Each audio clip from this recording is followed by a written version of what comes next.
Developing this morning, sheriff deputies in Utah are looking for any connection between a double homicide and the disappearance of a Florida woman. This is a bizarre case. Last month, newlyweds Crystal Turner and Kylen Schulte were found shot to death at a campground near Moab.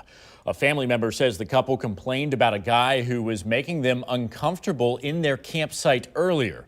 Schulte worked at a community co-op in Moab, which is near where Gabby Petito and her fiance Brian Laundrie got into a fight last month. Let's dive deeper into this developing story with reporter Morgan Wolf from station KSL in Salt Lake City. Thank you for joining us this morning, Morgan. I know that you have been investigating this, looking at all the twists and turns, and this is a story that goes from Utah to Wyoming to Florida to New York. That's why I think it's so important for us to get the word out about Gabby, because we don't know exactly where she could be. But the latest information that I do have is actually that we have law enforcement that confirmed with us that they are searching in the Grand Tetons. This is a national park. It's huge, 300,000 acres in Wyoming. And so they told us that they are focusing on a specific area called Jenny's Lake. And that's because someone came forward saying that they saw Gabby's van. A woman named Shannon Baker said that she saw her August 25th. And she remembered the van because she thought, wow, this is like a really cute looking camper van. She was talking about it with her husband. And so that's the latest information that we have. And it just goes to show why it's so important to get all of these pieces of information out there, because you never know who could have seen her. Yeah, and Morgan, the FBI has joined this investigation. This seems like a dream trip, right? Going across the country in a van that you converted, going camping, seeing all these national parks with your fiance. But we learned that there was trouble along the way, and they actually got into an argument that was recorded on police body camera.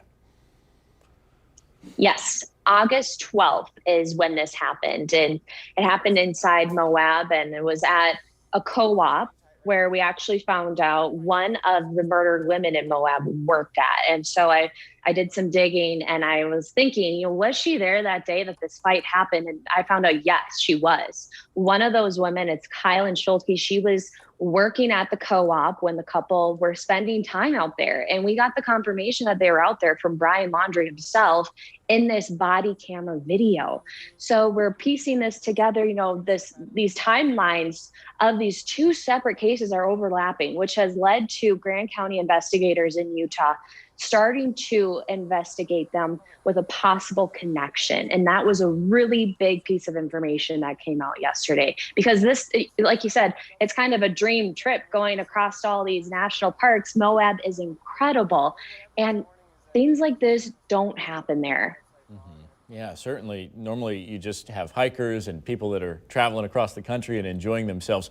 So now we get to the police investigation where they have hit some speed bumps because they found the van, they found the fiance, but he's not cooperating and his family's not cooperating. And that's why Gabby's family went out yesterday saying, help us out, give us this break that we need. We know that you have answers here.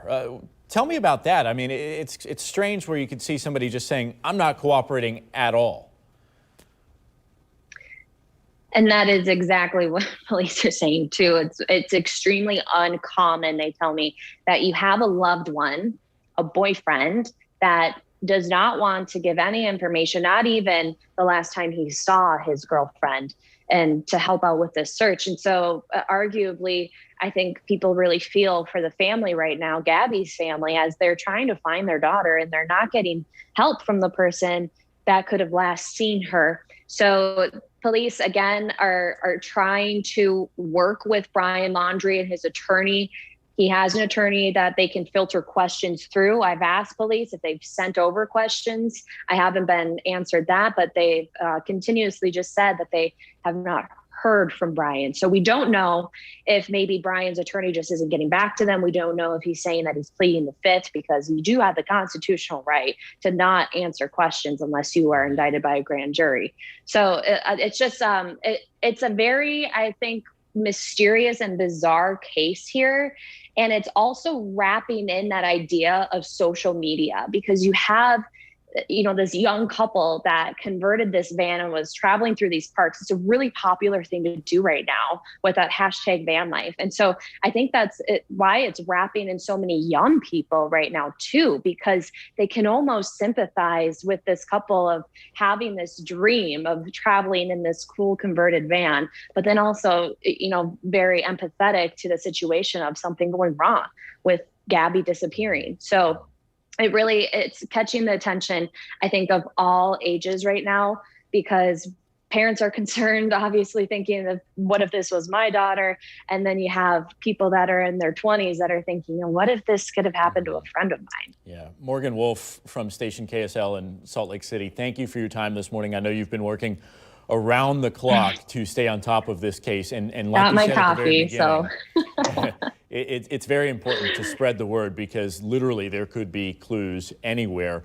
And we're hoping for the best for Gabby Petito and her family and friends.